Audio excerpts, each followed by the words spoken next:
After 2 decades of silence, the world of 28 Days Later is finally returning. Louder, darker, and even more terrifying.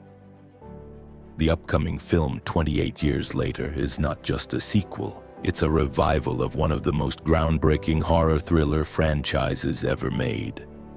Directed once again by the masterful Danny Boyle and written by Alex Garland, the same duo that started it all back in 2002, this movie is aiming to bring back the intense fear, raw emotion, and brutal survival we remember from the original. The film picks up 28 years after the initial rage virus outbreak that devastated the UK. It's set in a future where the virus is believed to be long gone. But of course, that belief doesn't last long. There's an eerie calm in the beginning, showing how some parts of the world have moved on, while others still remain in ruins. Survivors have started new lives, borders have changed, and governments have collapsed or evolved. But suddenly, there's a new mutation of the virus. And when it returns, it spreads faster and deadlier than ever before. What makes 28 Years Later so powerful is not just the horror, but how human the story feels. It's not just about zombies running after people. It's about people trying to find hope, trying to hold on to their families, their memories, and their identity in a world that keeps falling apart. The characters aren't superheroes, they're broken, afraid, and deeply real. That emotional core is what made the first film unforgettable, and that same heart is back in this one. Cillian Murphy, who played Jim in the original 28 Days Later, is expected to return, possibly as a much older survivor who has lived through all stages of the apocalypse. While his role is still under wraps, fans are already hyped at the idea of him becoming a central figure again.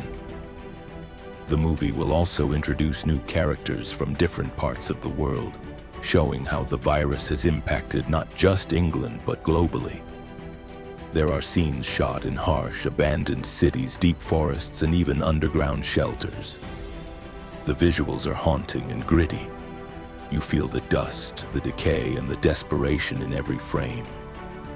Danny Boyle's direction brings back that gritty, handheld camera style that made the original so intense.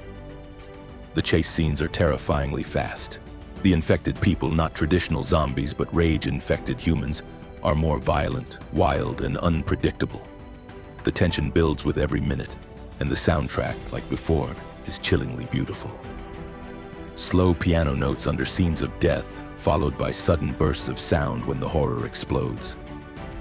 What also sets this film apart is its message. It reflects today's world.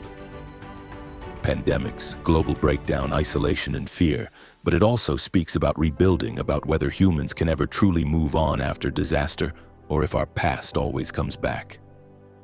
In some scenes, survivors fight each other more than the infected. Trust is rare, and survival often means choosing between morality and madness. 28 Years Later is not just a horror film, it's an experience. It's a question about humanity. If you had to start all over, would you become better or worse? Are we really the victims? Or are we the virus? This film is shaping up to be a major return for the franchise.